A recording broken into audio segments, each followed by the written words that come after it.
It is so easy to overestimate the importance of one defining moment and underestimate the value of making small improvements on a daily basis. Too often, we convince ourselves that massive success requires massive action. Whether it's losing weight, building a business, writing a book, winning a championship, or achieving any other goals, we put pressure on ourselves to make some earth-shattering improvement that everyone will talk about. Meanwhile, improving by 1% isn't particularly notable, but it can be far more meaningful, especially in the long run. The difference a tiny improvement can make over time is astounding.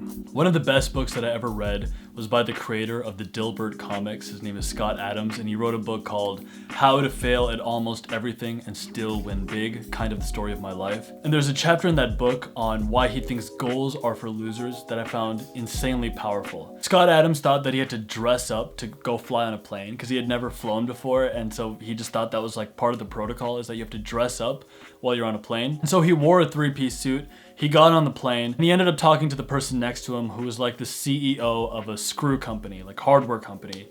And here's just a quick paragraph from that book. The CEO said, every time he got a new job, he immediately started looking for a better one. For him, job seeking was not something one did when necessary. It was an ongoing process. This makes perfect sense if you do the math. Chances are the best job for you won't become available at precisely the time you declare yourself ready.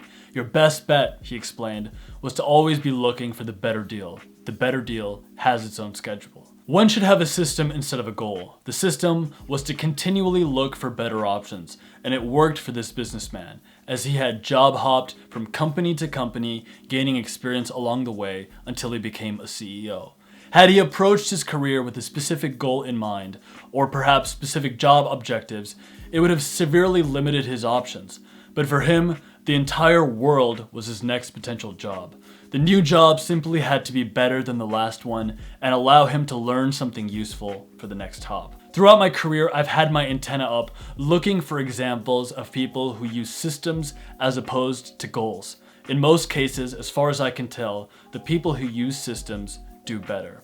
Now, when I read that, I was actually very passionate about setting goals. When I was in Los Angeles trying to get acting jobs, I would often set these etheric goals to myself, like, by this time next year, by July 15th, 2018, I've signed on for a guest role on an HBO miniseries. I would set these really specific goals because I heard specificity and having a deadline on things was important in the goal achievement process. And while I still believe in goals to a degree, a protocol that has made me really shoot ahead with the objectives that I'm actually trying to achieve is systems. Having a system in place.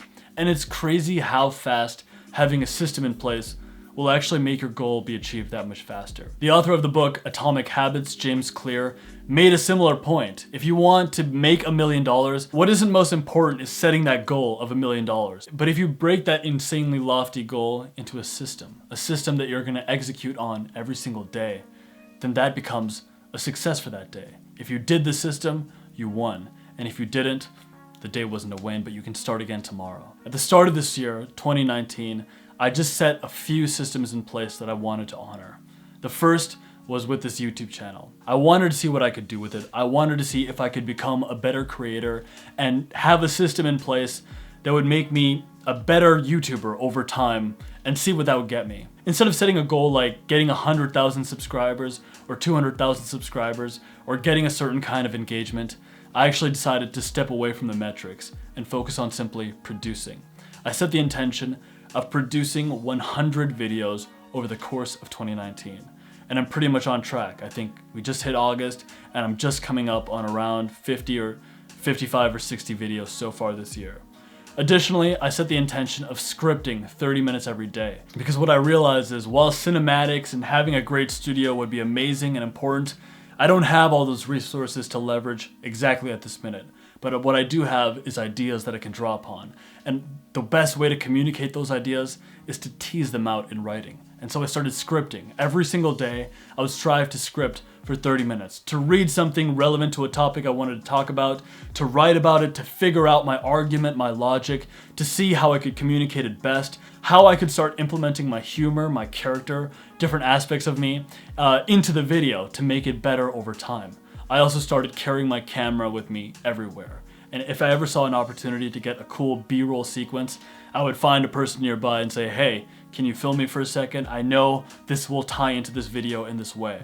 And that's how, slowly over time, my videos have started getting a little bit better. I think if I had instead set an intention of trying to get 100,000 subscribers within a certain number of months, or to keep up pace with another creator, then I might have gotten discouraged faster. But because the metrics don't matter to me, because the metrics are outside of my control, the only thing that matters to me is honoring the system, and I think the message has been resonating more with time, and most importantly, I think the quality of my videos has improved. I also wanted to make progress with my financial life this year. I wanted to make more money, to see if I could get a promotion or an advancement in my career. But setting an intention, as I had in the past, of doubling my income, of making XK number of dollars per year by this time in 6 months, it never worked for me because I just had this etheric intention, but I didn't have a process in place of hitting that goal. And so year after year, I was stuck at around the same level. This year, I set an intention to study, to find the one skill I needed the most at the time, and then to study for that every day, and to study relentlessly with tremendous focus. Some days it was just an hour a day, or even 30 minutes a day, but I did my best to get that study time in. And the compounding effect of studying the skill that was most relevant to me paid off this year. In June of this year, I was able to make that transition. I've also finally, recently, re-adhered to a discipline and goal, which was my health and my mental health. I want to make my physicality and my mindset, my thinking, my happiness as high as it could possibly be, because this is like the lubricant that makes all of the rest of your life flow so much better. And so I've recently instated and have been working on practicing the disciplines that could make me feel the best, which is to do my best to sleep 7-8 hours a night, and to wake up and have a great morning routine.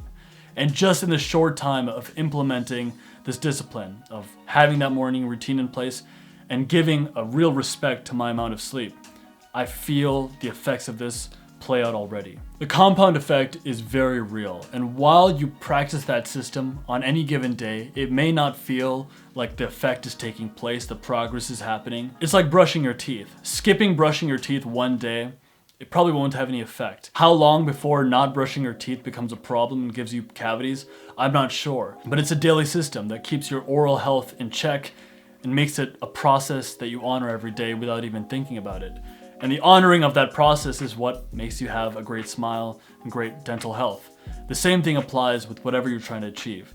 Set just a few intentions, 2 or 3 goals, and then create the system for yourself. Just a few habits, few routines, few disciplines that you want to instate with each aspect of that goal. And you'll probably be astounded by what happens a mere 3 months, 6 months, 1 year from now. And for those of us who are willing to honor our systems in addition to our goals, to us I say, greatness is coming. I'll see you guys next time. Cheers.